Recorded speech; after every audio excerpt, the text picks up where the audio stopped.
Hello and welcome to this week's edition of Trade of the Week on Monday, the 4th of March.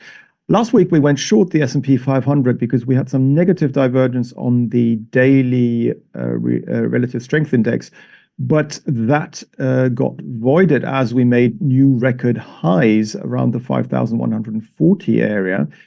But our stop loss, because we gave ourselves some leeway, is around 5,200. So we are still within this trade at the moment because we haven't been stopped out. And yes, the trade did start off with a slight decline in the S&P 500, but then the advance did continue. And the question is whether this advance we saw on Thursday and Friday of last week will continue and stop us out this week or not. So that trade is still ongoing, even though short term we are on the wrong side of it.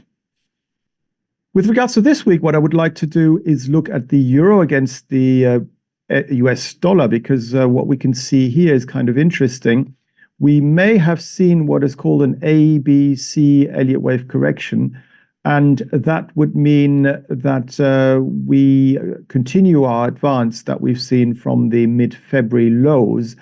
And the fact for me that we've risen back above the 200-day simply moving average here at 108.31 does point towards further upside being seen. So what I would like to do is to go long euro dollar with a very tight stop. And even if we are wrong, because after all, we've got the Fed speaker, well, the Fed chair, Jerome Powell, speaking this week, and we also have the European Central Bank having its monetary policy, both of which may obviously move the currency pair quite drastically. But since the risk is basically pretty small and the potential profit is pretty big, because I would like to sort of cash this trade in probably around the 109.44 mark or so, it still makes sense to jump onto the bandwagon for this one.